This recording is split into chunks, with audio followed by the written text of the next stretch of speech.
Alors, aujourd'hui, on part à la découverte des secrets de Saint-Chamas.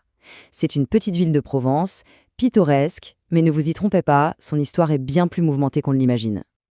Quand on regarde cette image, on se dit, voilà, la carte postale provençale parfaite.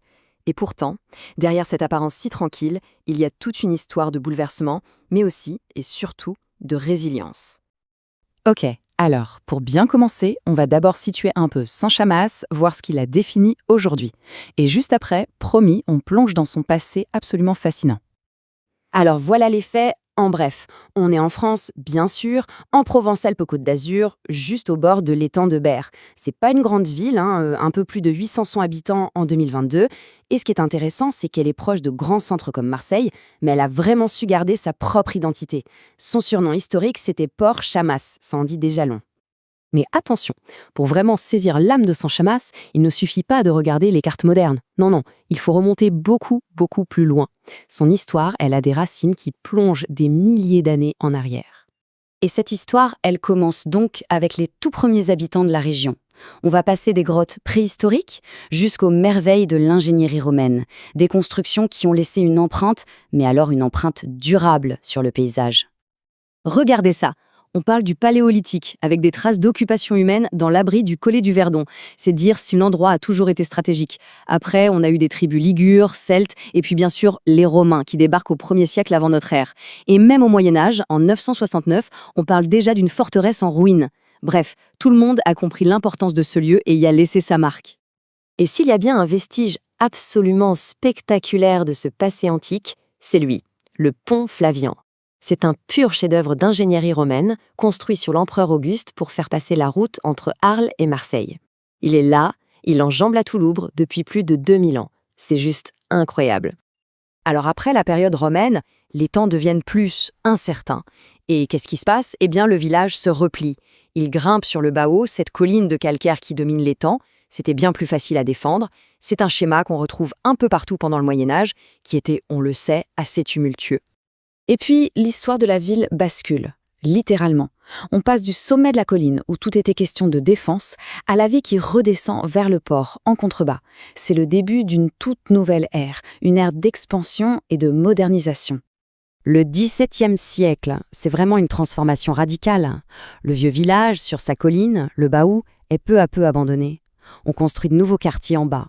Pertuis, au-delà. On bâtit la grande église paroissiale Saint-Léger entre 1860 et 1868. Et surtout, en 1690, on établit la poudrerie royale. Et ça va tout changer. Ça devient le principal employeur, le cœur économique de la ville.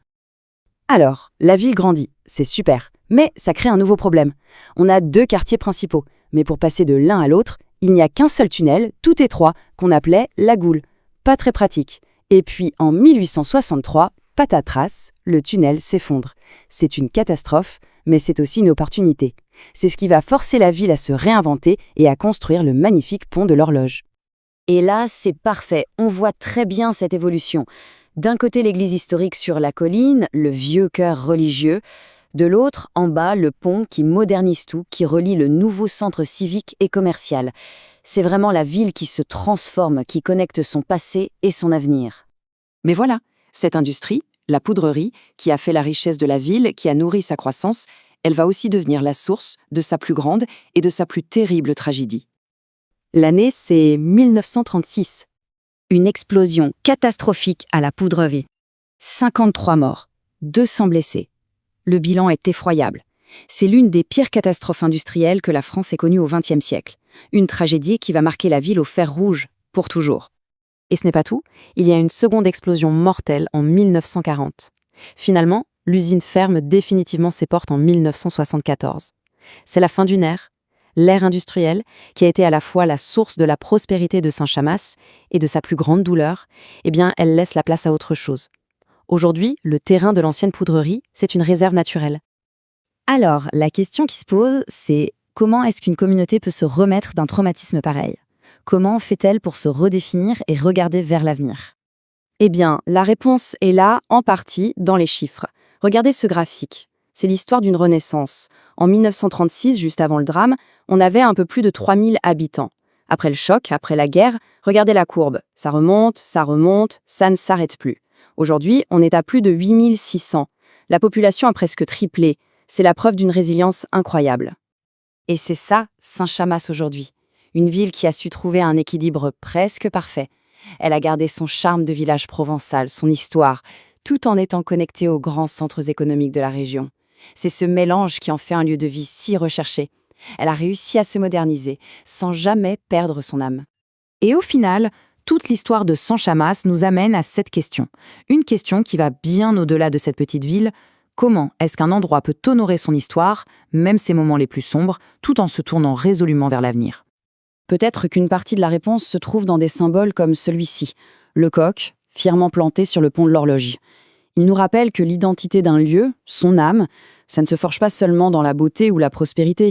Ça se forge aussi, et peut-être surtout, dans la capacité à surmonter les épreuves, dans la force de tenir bon et de se reconstruire encore et toujours.